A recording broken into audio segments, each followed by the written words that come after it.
بسم اللہ الرحمن الرحیم۔ السلام علیکم۔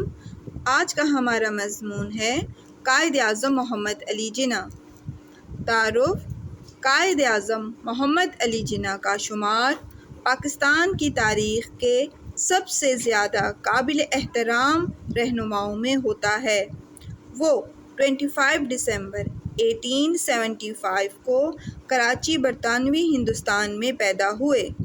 جناح پیشے کے اعتبار سے وکیل تھے اور انہوں نے ہندوستان کی آزادی کی تحریک میں اہم کردار ادا کیا۔ وہ ہندوستان میں مسلمانوں کے حقوق کے سخت حامی تھے اور سمجھتے تھے کہ انہیں ایک علیحدہ وطن کی ضرورت ہے جہاں وہ اپنے مذہب پر آزادی سے عمل کر سکیں۔ اس کے نتیجے میں 1947 میں پاکستان کا قیام عمل میں آیا، جس کے جناح پہلے گورنر جنرل بنے۔ ابتدائی زندگی اور تعلیم: محمد علی جناح کراچی کے ایک امیر گھرانے میں پیدا ہوئے۔ انہوں نے اپنی ابتدائی تعلیم کراچی میں سندھ مدرسہ الاسلام سے حاصل کی اور انگلینڈ میں قانون کی تعلیم حاصل کی۔ تعلیم مکمل کرنے کے بعد وہ ہندوستان واپس آ گئے اور بمبئی میں وکالت شروع کی۔ سیاسی کیریئر: جناح نے اپنے سیاسی کیریئر کا آغاز 1906 میں انڈین نیشنل کانگریس میں شمولیت سے کیا۔ وہ ابتدا میں ہندو مسلم اتحاد کے ایک مضبوط حامی تھے، لیکن ان کے خیالات اس وقت بدل گئے جب انہیں معلوم ہوا کہ کانگریس مسلم اقلیت کے تحفظ کو سنجیدگی سے نہیں لے رہے۔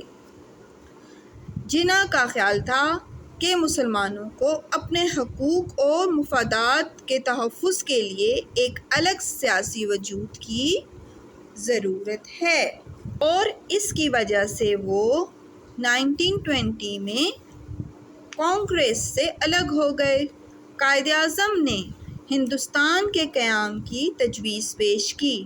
انہوں نے برطانوی حکومت کے ساتھ گفت و شنید میں آل انڈیا مسلم لیگ کی قیادت کی، جس کے نتیجے میں بالآخر 1947 میں پاکستان کا قیام عمل میں آیا۔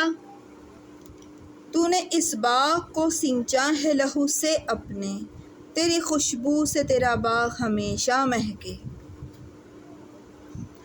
پاکستان کے لیے شراکت: پاکستان کے قیام کے بعد جناح پہلے گورنر جنرل بنے اور ایک نئی قوم کی تعمیر کے لیے انتھک محنت کی۔